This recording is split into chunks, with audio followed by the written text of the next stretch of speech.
민수기 3장 33절로 39절까지 말씀입니다.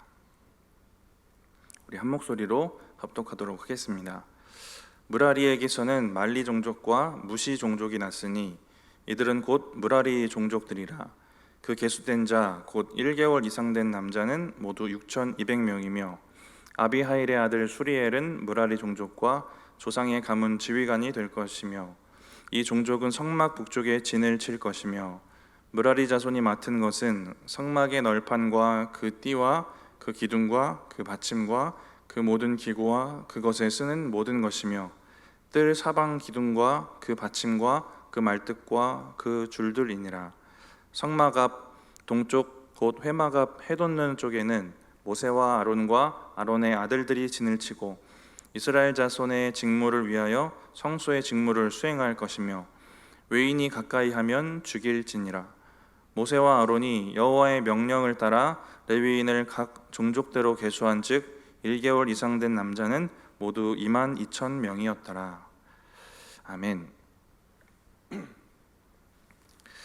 이번 민수기 묵상은 하나님의 마음이 조금 더 깊게 느껴지는 것 같습니다. 여러분도 그러십니까? 그 속에 담겨진 그 영적 의미들, 은혜들을 우리가 깊게 파고 파지 않으면 이처럼 지루한 성경도 없을 수도 있어요. 특히 초반에 막 숫자만 나오고 종족별로 진을 어떻게 치는지 이런 것들이 우리의 관심과는 좀 멀 수도 있습니다. 지금까지 이 앞부분의 내용을 조금 정리를 해보면요, 군대를 개수하게 하시고요, 그 진을 치는 방법, 이렇게 머물렀을 때 어떻게 진을 쳐야 되는지랑 행진할 때는 어떤 순서로 행진을 해야 되는지 그 순서를 알려주십니다. 그리고 이제 3장에 다다라서는 레위 지파의 수를 계수하게 하시고 또 그들에게 맡겨진 직무에 대해서 이야기를 하고 계십니다. 먼저 지파별 군대 숫자를 계수하게 하신 것을 통해 우리가 보게 되는 하나님의 은혜는요, 이제 하나님이 이들을 노예가 아니라 군대로 보신다라는 겁니다. 하나님께서 이들을 이제 가나안 정복을 향해 나아갈 군대로 보셨다는 거예요. 그런데 이들의 현 상태는 애굽에서 노예로 살았을 때 그 정도의 역량이 남아 있을 법한 상황입니다. 이제 나와서 한 2년여가 좀 지난 상황이니까요.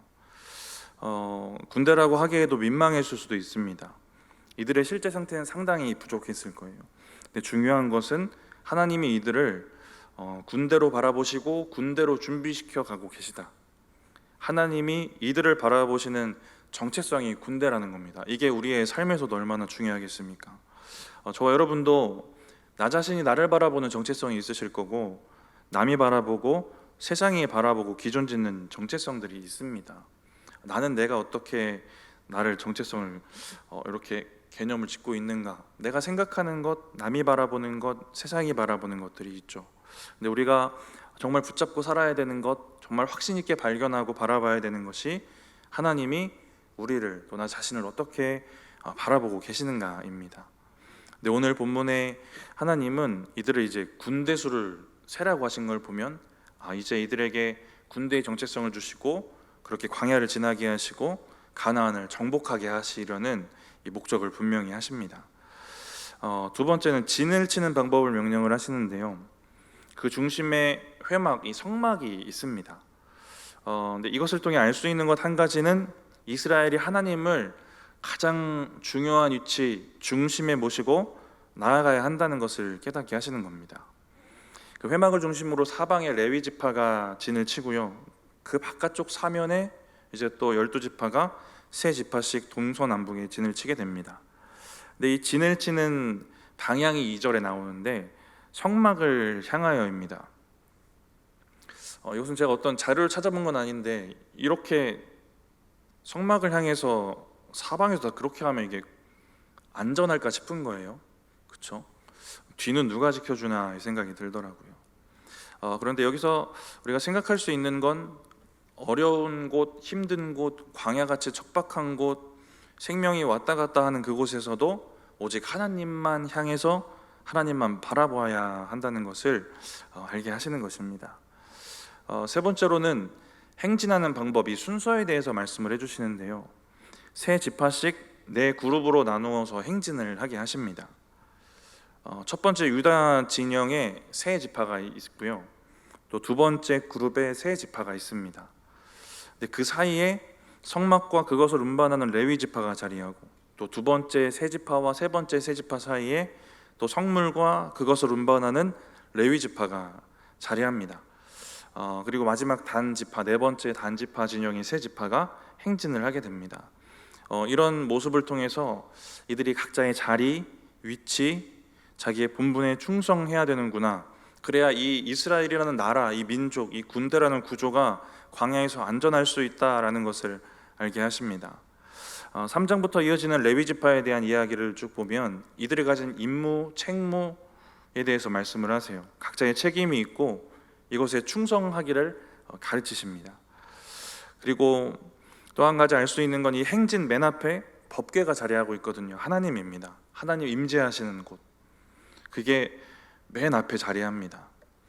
맨 앞에 하나님이 앞서가시는 것이고, 앞서가시는 하나님을 바라보면서 순종하며 따라가야 된다라는 것을 이 구조 속에서 이제 알게 하시는 거예요.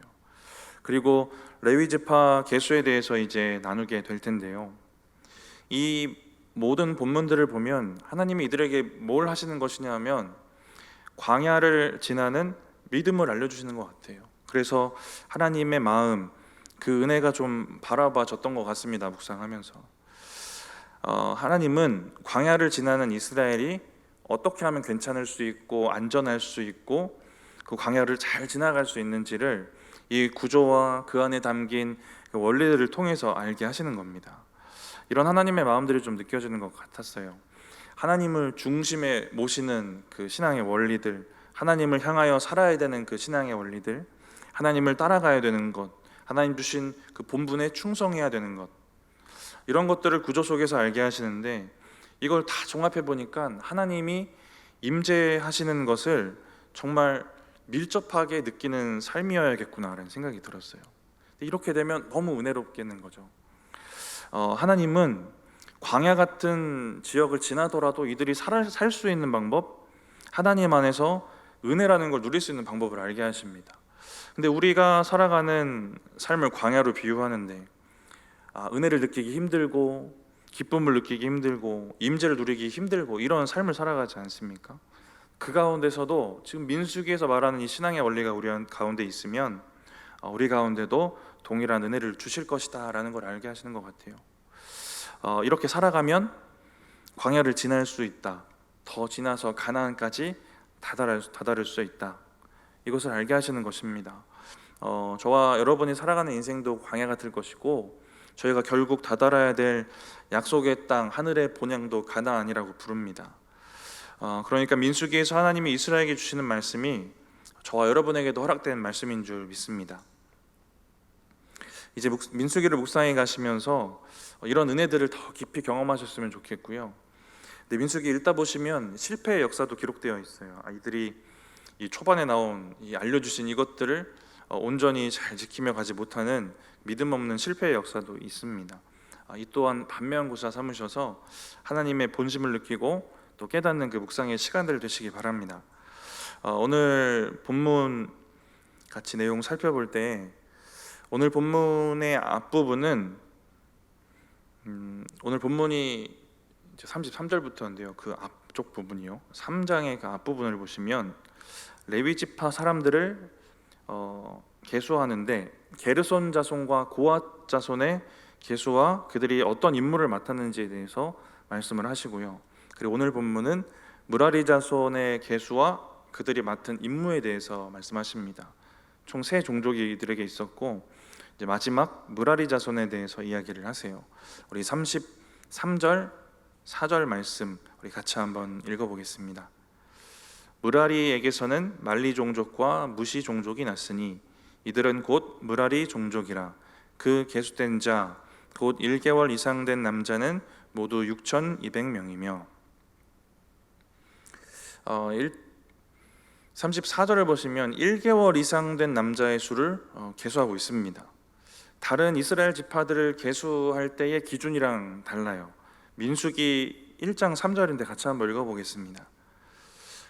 이스라엘 중 20세 이상으로 싸움에 나갈 만한 모든 자를 너와 아론은 그 진영별로 계수하되 라고 하셨습니다. 이게 민수기 1장 3절 말씀인데요. 여기에 다른 지파를 계수할 때 기준과 왜 그렇게 했는지 이유가 나와 있습니다.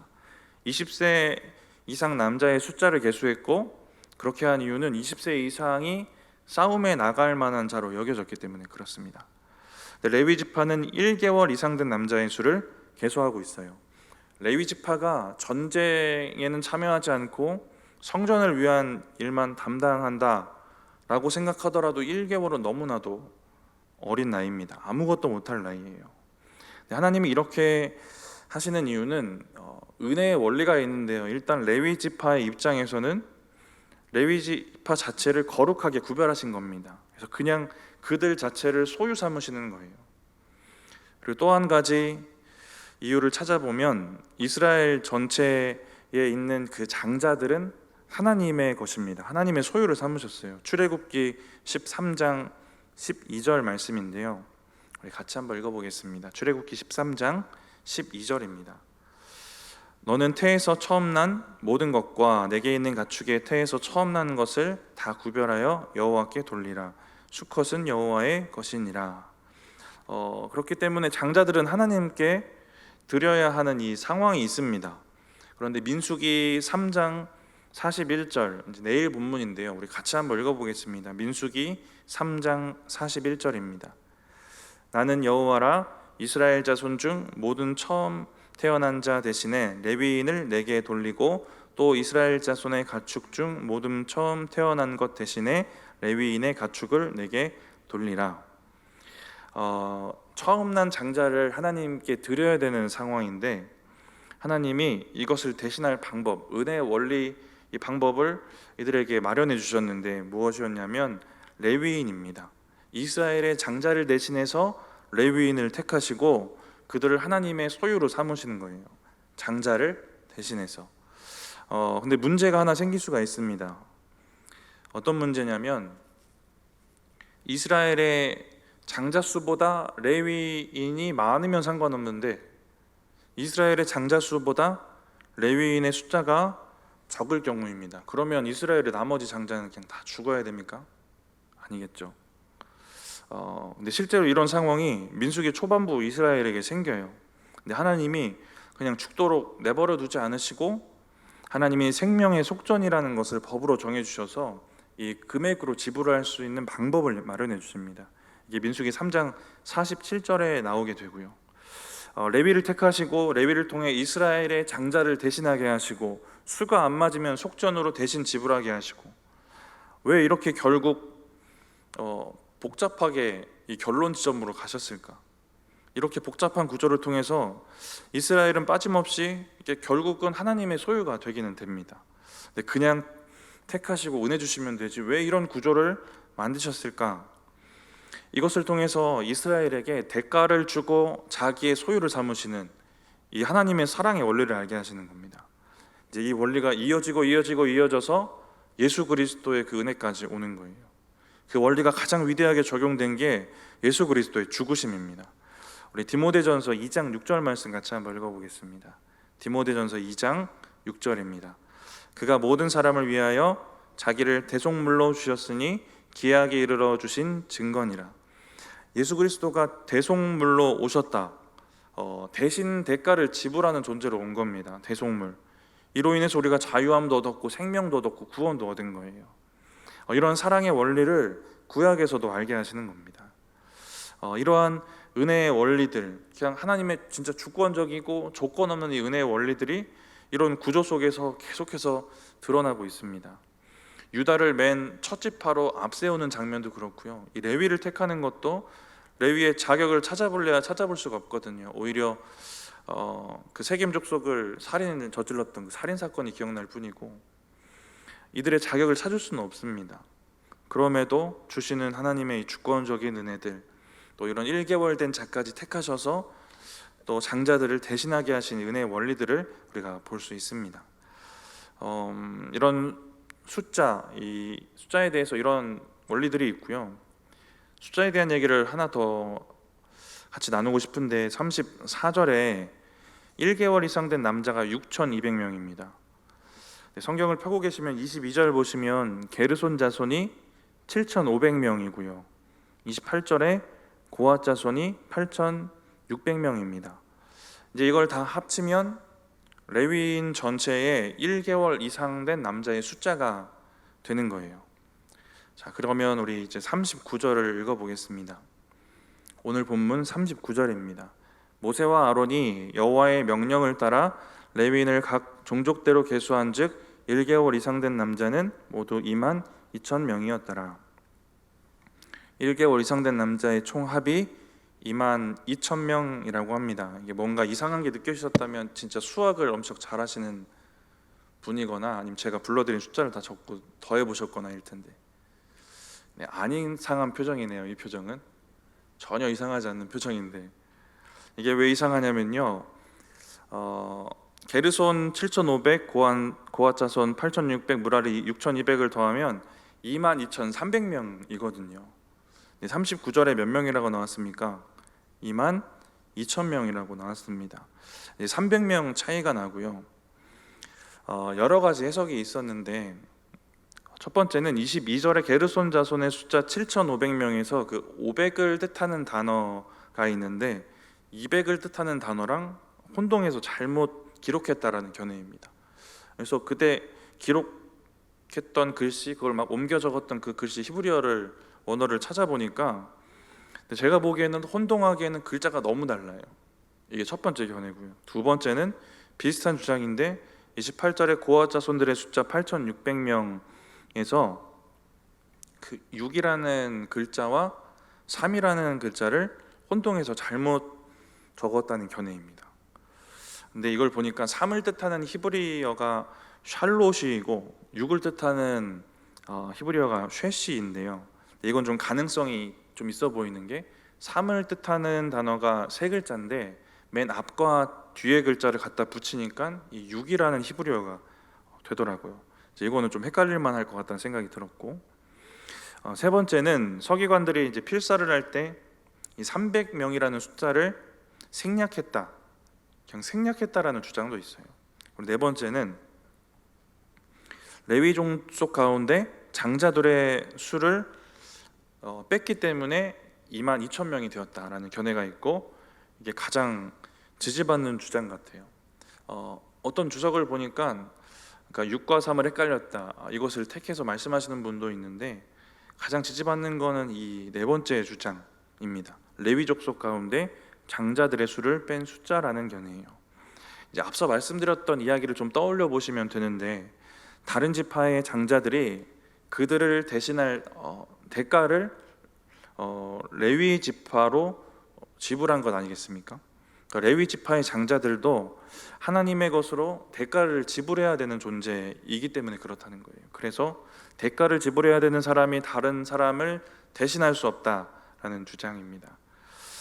이렇게 복잡하지만 철저하고 치밀한 방법으로 하나님이 하나님의 은혜의 원리를 알게 하시는 것입니다. 이러한 하나님의 마음과 본심, 왜 이렇게 복잡하게 만드셨을까? 왜 이렇게 하실까? 그곳에 들어있는 하나님의 마음과 본심을 우리가 잘 기억하면 우리에게 주어진 광야 같은 인생에서도 은혜를 누릴 수 있고 행복할 수 있을 것입니다.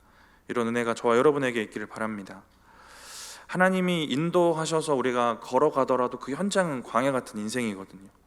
그 현실의 문제들이 이 이스라엘 앞에도 찾아옵니다. 먹는 문제, 자는 문제, 모든 문제들이 이들 앞에 찾아와요. 저와 여러분도 하나님의 인도하심 따라가도 거기는 광야 같은 인생길일 수 있습니다. 여전히 삶의 현장은 그래요. 그런데 우리가 이 은혜의 원리를 모르고 하나님 본심을 모른 채 가면 그냥 광야만 막닥뜨리는 것 아니겠습니까? 그게 얼마나 힘들까도 한번 상상해 보시고, 지금 삶이 그러실 수도 있고요. 근데 우리가 하나님의 은혜와 그 마음을 바라보고 간다면 고단해도 행복한 길이 될 것이다 라는 이 은혜의 원리들을 기억하고 사시기 바랍니다. 35절부터 이제 말씀을 또 보시면 무라리 자손이 맡은 일, 이들이 어떤 임무가 주어졌을까, 이런 것에 대해서 말씀을 하시는데요. 우리 35절부터 7절까지 읽어보겠습니다.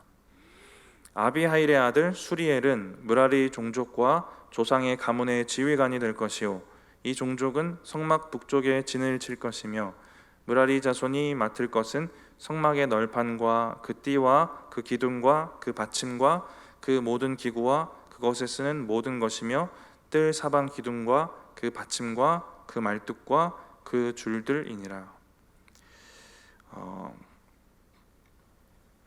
36, 37절을 보시면 므라리 자손이 어떤 일을 맡았냐면 성막의 널판, 띠, 기둥, 받침, 뜰에 있는 그 사방의 기둥과 받침과 말뚝과 줄을 맡았습니다. 그것을 설치하고 운반하는 일을 맡았는데 방금 여기 말씀드린 이것들은 성막의 골격이 되는 부분이거든요. 나무로 되어 있습니다. 목재예요. 무거운 물건들입니다. 레위 지파들이 맡았던 어떤 물건보다도 무거운 물건들입니다. 네, 므라리 자손은 6,200명이에요. 레위 지파의 세 종족 중에 세 자손들 중에 가장 적은 숫자입니다. 가장 적은 숫자로 가장 무거운 것을 옮겨야 합니다. 가장 연약한 자손들인데 가장 힘든 임무를 받습니다. 이 숫자적으로 정말 작은 족속이지만 가장 힘든 임무를 받게 돼요. 근데 이들은 하나님이 명령하신 것에 그대로 순종하고 그 자리를 잘 지켜냅니다. 이들의 순종이 아름다운 이유는 우리가 일반적으로 순종을 포기하는 그 이유를 극복했기 때문에 그래요. 우리가 연약하거나 일이 힘들거나 이 두 가지 이유 아니겠습니까? 하나님이 일이 주어졌을 때 우리가 순종을 포기하는 이유는 므라리 이 자손의 숫자가 적었던 것처럼 우리 자신의 연약함, 부족함, 하나님 전 이게 부족합니다, 이게 없습니다라는 그런 마음들이잖아요. 아니면 므라리 자손이 가장 무거운 것을 운반했던 것처럼 주어진 일이 너무 부담스럽습니다, 무겁습니다, 왜 저만 이렇게 무거운 걸 져야 합니까 하는 이런 마음들 아니겠습니까?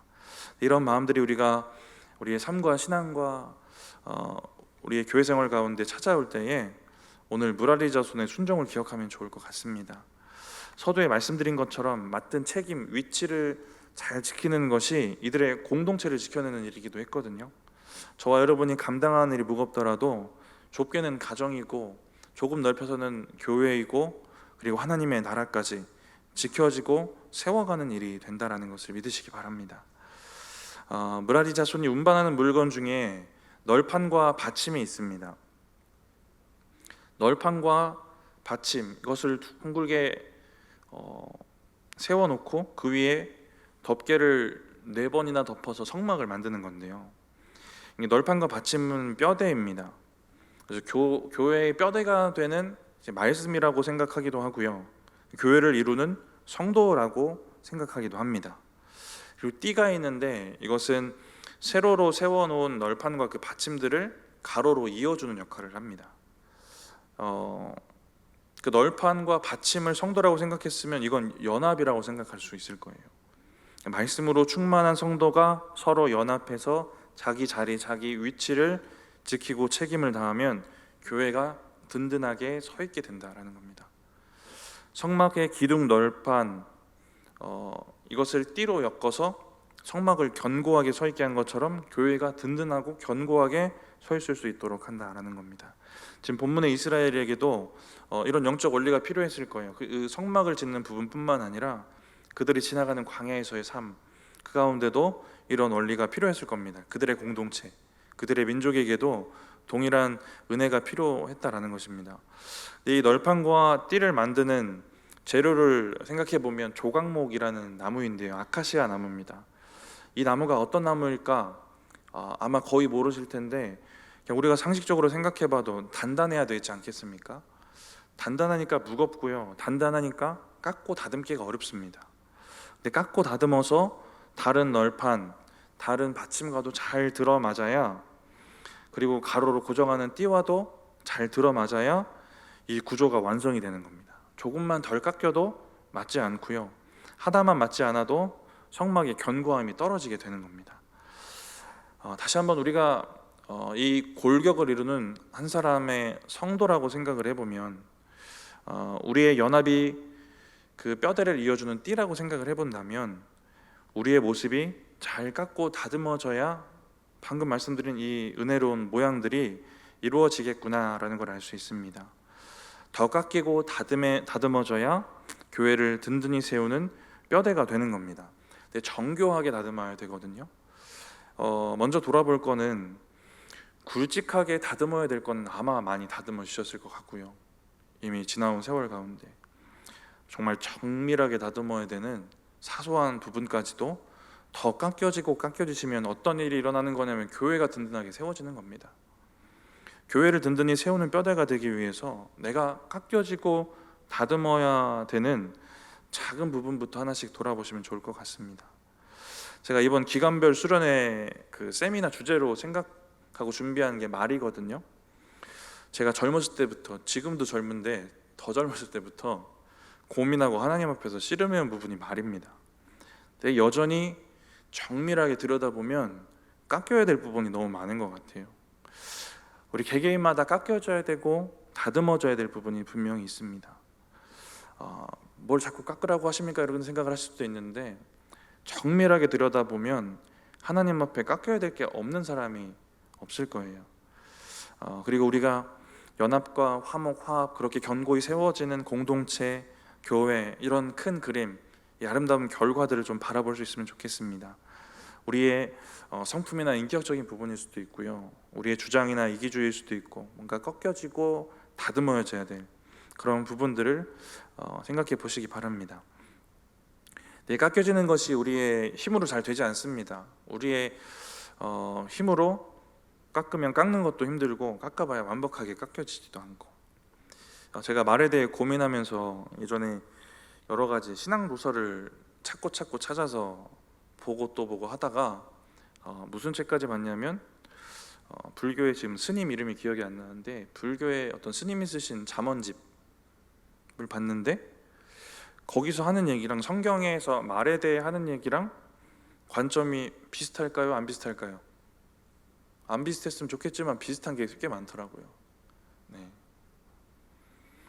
비슷한 게 많아요. 근데 불교는 결국 자기 고행으로 자기 스스로 깎습니다. 깎는 사람이 달라요. 근데 우리는 성령이 하시는 겁니다. 그래서 우리에게 필요한 것이 성령의 은혜이고요, 그 은혜를 사모하시고 우리의 정밀히 바라보는 그 모난 부분들을 잘 깎아가시기 바랍니다. 그 은혜가 조각목을 다듬듯이 우리를 다듬어 갈 때에 성막이 견고하게 서 있게 되는 것입니다. 그런 은혜를 바라보시는 저 여러분들 되시기 바랍니다. 그렇게 견고하게 세워진 성막 안에 언약궤도 있고 속죄소도 있고 떡상도 있고 등대도 있고, 그 은혜 하나님의 임재를 나타내는 성물들, 하나님의 그 임재하심이 있게 되는 겁니다. 하나님 임재하시는 예배, 그런 사역, 그게 견고한 공동체, 견고한 교회를 통해서 이루어진다라는 겁니다. 그런 그림들, 그런 미래들, 그런 소망들을 품으시기 바랍니다. 나의 신앙을 위해서만 이걸 깎아가는 것도 의미 있을 건데요, 우리가 공동체 바라보고 교회를 바라보고 하나님 나라 바라보고 우리가 더 크고 위대하고 위에 있는 것들 바라보면서 이 깎는 일들 할 때 조금은 덜 아프실 수도 있을 것 같아요. 더 은혜 있고 또 소중한 시간이 되실 수도 있을 것 같습니다. 그렇게 깎고 잘 깎여지는 교회의 든든한 일부가 되신 저와 여러분들 되시기 바랍니다. 38절 말씀 우리 마지막으로 같이 한번 읽어보겠습니다. 성막 앞 동쪽 곧 회막 앞 해돋는 쪽에는 모세와 아론과 아론의 아들들이 진을 치고 이스라엘 자손의 직무를 위하여 성소의 직무를 수행할 것이며 외인이 가까이 하면 죽일지니라. 성막 앞 동쪽입니다. 동쪽이라는 의미가 되게 컸던 시절이고요. 그래서 입구도 동쪽이고 동쪽에 중요한 인물들이 자류합니다. 그래서 모세와 아론의 아들들이 성막 오른쪽 동쪽에 진을 치고요. 그리고 그 뒤쪽 동쪽에는 유다 진영의 세 지파가 있습니다. 그 세 지파의 보호를 이제 모세와 아론의 자손들이 받으면서 민족을 이끌어가게 되는 거예요. 이들이 진을 치는 위치가 말씀드렸던 것처럼 성막으로 들어가는 출입구입니다. 이렇게 중요한 위치, 중요한 곳에 이 리더들과 중요한 종족들을 자리 잡게 하는 것은 성막에 아무나 들어가지 못하게 하는 것, 이 성막이 더럽혀지지 않도록 하시려는 겁니다. 그래서 외인이 가까이 오면 죽이라라는 말씀까지 주시는 거예요. 지금까지 한 3-4번 반복하셨어요. 민수기 이 앞부분 말씀에서도. 무라리 자손이 맡은 뜰 사방의 기둥들, 성막의 널판들도 그렇고요. 이게 다 성소를 외부로부터 지키는 역할입니다. 레위 지파들에게 특별히 주어졌던 이제 임무이기도 한 거예요. 말씀드렸듯이 외인이 가까이 오면 죽이라고 하실 정도로 저와 여러분도 레위인과 또 제사장처럼 거룩하게 구별된 성도입니다. 지금 신약 교회 시대, 우리가 살고 있는 지금 시대에 우리는 그런 존재가 되었습니다. 교회의 거룩함을 지키는 책임과 역할이 저와 여러분에게도 있다는 거예요. 근데 어떻게 교회의 거룩함을 지킬 것인가? 우리 자신의 거룩함을 지켜가면 됩니다.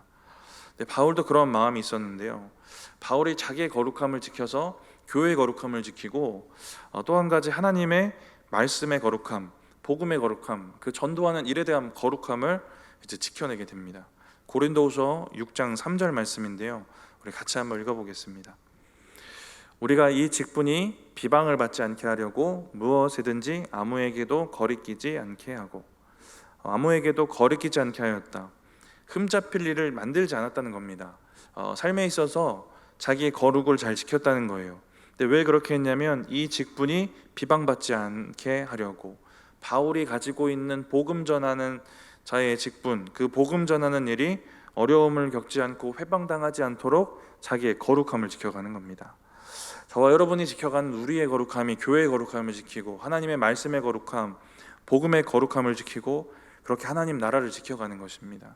이렇게 지켜진 교회, 든든히 세워진 교회 안에서 하나님의 영광이 드러나는 것입니다.